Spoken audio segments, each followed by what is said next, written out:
इतिहास क्या है? तिथियों को याद रखना?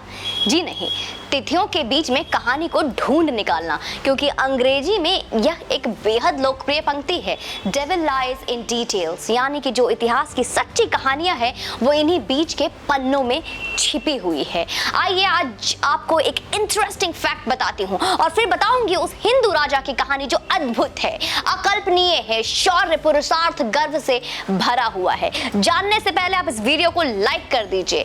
भारत में मुस्लिम आक्रांता 712 एडी में तब आए जब अविभाजित भारतवर्ष के तत्कालीन मुल्तान पर मोहम्मद बिन कासिम ने आक्रमण किया था। दोस्तों, यह फैक्ट याद रखिएगा कि वो समय था 712 एडी। तो फिर ऐसा क्या हुआ कि इतिहास की किताबें इसके बाद भी कहानी आपको सीधा 300 साल बाद की सुनाता है, जब गजनबी के आक्रांता महमूद गजनबी ने 1020 से 1025 एडी के बीच भारत पर निरंतर आक्रमण कर हमें लूटा खसोटा। 710 एडी से लेकर 1020 एडी के बीच का ये जो 300 साल है ना, ये छिपी है हमारी एक गौरवशाली राजा की कहानी, जिसे स्वर्णमयी शब्दों में इतिहास की किताबों में लिखा जाना था, लेकिन अफसोस दरबारी इतिहासकार इसकी हिम्मत ना जुटा पाए। यह कहानी है इस धरा के स्वर्ग कश्मीर की। दोस्तों, यह कहानी है उस काकोटा वंश की जिसके शासन में आक्रांता हिम्मत नहीं जुटा पाए कि इस पुण्य धरा पर अपने पैर रखे। यह कहानी है महान राजा ललितादित्य मुक्तपीड़ की। यह कहानी है राजा ललितादित्य के शौर्य की, जिसकी कीर्ति केवल अखंड भारत में ही नहीं अपितु मध्य एशिया तक गूंजती थी। सम्राट ललितादित्य ने न सिर्फ भारतवर्ष को विदेशी आक्रमणों से मुक्त रखा, अपितु अरबी एवं तुर्की आक्रांताओं को उनके साम्राज्य में घुसकर पछाड़ा। ललितादित्य के बारे में प्रसिद्ध कवि कल्हण की पुस्तक राजतरंगिणी में वर्णन किया गया है। दोस्तों, इसके अलावा फतेहनामा सिंध एवं अल बेरूनी की तारीखे हिंद भी वीर ललितादित्य के अदम्य शौर्य का गौरव मान करती है। आप खुद इन किताबों का अध्ययन कर सकते हैं। ललितादित्य की ख्याति चीन तक व्याप्त थी, क्योंकि चीन के टेंग वंश का उल्लेख करती पुस्तक जिंग टेंगशू में भी इनका उल्लेख किया गया है। ललितादित्य की कथा प्रारंभ होती है कारकोट वंश की स्थापना से, जिसके संस्थापक इनके पिता दुर्लभवर्धन थे। इनके पिता गोंडदिया वंश के अंतिम शासक बालादित्य के यहाँ एक अधिकारी थे। दोस्तों, इनकी कर्तव्यनिष्ठ सेवा से प्रसन्न होकर बालादित्य ने अपनी पुत्री अनंग लेखा का विवाह इनके साथ किया। राजशाही से कोई संबंध न रखने के बावजूद दुर्लभवर्धन को अपने दामाद के तौर पर स्वीकारने में बालादित्य को कोई आपत्ति नहीं हुई। इन्हीं दुर्लभवर्धन के वंशजों में से एक प्रतापादित्य तथा उनकी धर्मपत्नी नरेंद्र प्रभा के कनिष्ठ सुपुत्र थे ललितादित्य, जिन्हें मुक्तपीड़ के नाम से भी जाना जाता है। इन दो ज्येष्ठ भ्राता भी थे, जिनका नाम था चंद्रपीड़ अथवा वज्रादित्य एवं तारापीड़ अथवा उदयादित्य, जो ललितादित्य से पहले कश्मीर प्रांत के शासक हुआ करते थे। प्रारंभ से ही ललितादित्य साहस एवं पराक्रम की प्रतिमूर्ति थे। ललितादित्य अरबी आक्रमणकारियों के स्वभाव से अनभिज्ञ नहीं थे और उन्हें अच्छी तरह से ज्ञात था कि यदि उन्होंने अपनी आत्मरक्षा में एक सशक्त सेना नहीं बनाई तो शत्रुओं को उनके भारत भूमि को छत विछत करने में भी तनिक भी समय नहीं लगेगा। उन्होंने कंबोज, तुखारस, तुर्कमेनिस्तान में तुर्क और बदख्शां में तोचरान, भूटा, बाल्टिस्तान और तिब्बत में तिब्बत और दारदास के आक्रांताओं को सीधे युद्ध में परास्त किया था।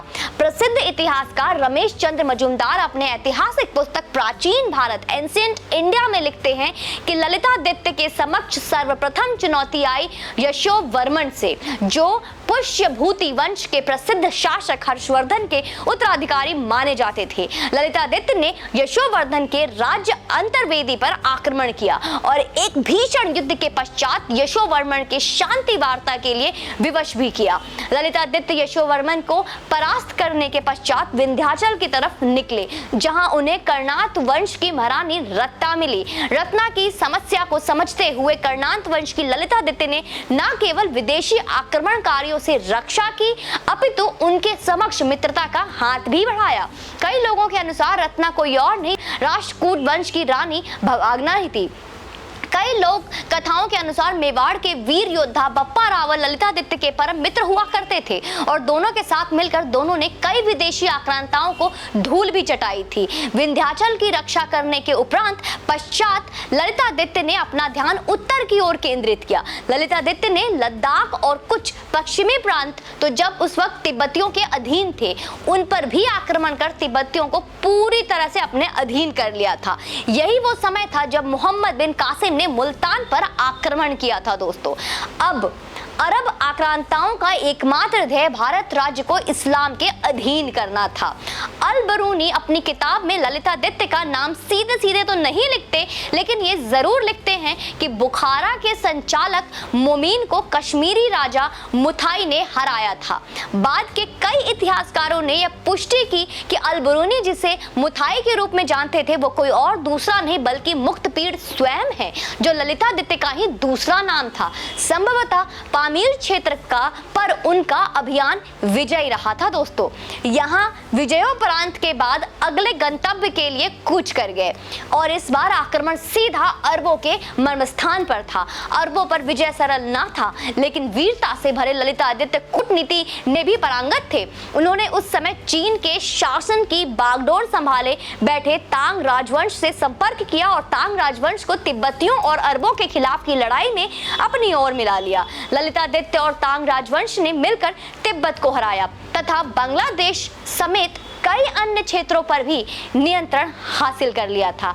आज जो उज्बेकिस्तान है, आज जो उसका नाम तजाकिस्तान है और आज जो दक्षिणी किर्गिस्तान और दक्षिणी पश्चिम कजाकिस्तान है, वो उस वक्त तुर्किस्तानंद टारकोशियाना के नाम था। उस पर भी सम्राट ललितादित्य ने अपना विजय पताका लहरा दिया था। दोस्तों, हम इन सब को जीतने के बाद सम्राट ललितादित्य ने काबुल के रास्ते तुर्किस्तान पर आक्रमण किया और 4 भीषण युद्ध में चारों बार दुश्मन को चारों खाने चित्त कर दिए, वहां भी विजय पताका लहरा दिया और इस युद्ध में मोमीन बुखारा सम्राट से परास्त हुआ और सम्राट ने अपने राज्य की सीमाएं बढ़ाकर कैस्पियन सागर तक कर दी। यह बात आपको याद रखनी चाहिए कि हम भारतीय पहले किसी पर आक्रमण नहीं करते, लेकिन अगर अपनी पर आ गए तो जीतने के लिए इस धरा की समस्त भूमि भी कम पड़ जाती है। अरबों के प्रति सम्राट के मन में रोष ऐसा ताकि वो उन्हें परास्त कर उनका आधा सर मुंडवा देते थे। उनकी सेना आज का ईरान और तब की पर्शिया तक पहुंच गई थी। उत्तर में तिब्बत से लेकर दक्षिण में द्वारका, पूर्व में उड़ीसा के सागर तट तक बंगाल इत्यादि, पश्चिम में विदिशा और मध्य एशिया तक ललितादित्य ने कश्मीर राज्य का विस्तार कर लिया था। उन्होंने प्रकरसेन नगर को राजधानी बना दी थी।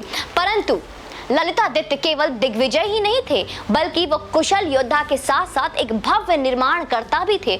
उनके सबसे भव्य निर्माणों में से एक था मार्तंड सूर्य मंदिर, जिसे उन्होंने जम्मू कश्मीर के अनंतनाग जिले के खेराबल गांव में बनाया था और जिसे आगे चलकर क्रूर आक्रांता और शाहमीरी वंश के सुल्तान सिकंदर बुतशिकन ने छत विछत कर दिया। वो वही सूर्य मंदिर है, अपने खंडित स्थिति में थी भव्यता परिपूर्ण यह मार्तंड सूर्य मंदिर के बारे में सोचकर हम चकित होते हैं कि वास्तव में यह मंदिर कितना भव्य रहा होगा। इतिहास की किताबें अगर सिर्फ यही लिखने लगे कि हम पर कब फला आक्रांता ने आक्रमण किया और हमारे किस राजा ने उनकी गुलामी स्वीकार कर ली, तो अंदर ही अंदर बच्चों में एक हीन भावना का जन्म होने लगता है और ये स्वाभाविक है कि जैसी चीजें आप बताओगे वैसा ही होगा। तब जरूरी हो जाता है कि आप अपने बच्चों को उन पुरखों से मिलाएं जिनकी शौर्य गाथाओं से धरती का हर कोना कोना परिचित है। लेकिन हमारे ही इतिहासकारों ने इसे दबा के रखा, छुपा के रखा और इतिहास के कोख में आज भी वो चीजें दबी हुई है। तो यह आपका कर्तव्य बनता है कि ऐसे इंफॉर्मेटिव वीडियोस को, ऐसी कहानियों को, ऐसे वीर गाथाओं को अपने बच्चों को, अपने घर वालों को सबके साथ सुने और उन्हें सुनाएं, उन्हें विस्तार में समझाएं कि क्या हमारा अस्तित्व था और हम कौन हैं, हम कहां से आए हैं और हमारे वीर योद्धा कौन थे। ये सब बताना आपका कर्तव्य बनता है। बाकी आप इस वीडियो को जितना शेयर करेंगे वो आपके लिए भी बेहतर होगा और आप लाइक का बटन तो दबा ही चुके होंगे, इस बात पर मुझे पूरा यकीन है। सनातन परिवार को बड़ा करने में यूं ही मेरा सहायक बने और आप अपनी क्षमता के अनुसार मेरा सहयोग करें। डिस्क्रिप्शन में दिए गए राशि लिंक पे आपको जितनी भी क्षमता है आप उस हिसाब से आप हमारी मदद कर सकते हैं। यकीन मानिए ये हम राष्ट्र और धर्म के प्रति जिस तरीके से सजग है, कट्टर है, उसी रास्ते में ही इसे उपयोग करेंगे। जय हिंद, वंदे मातरम।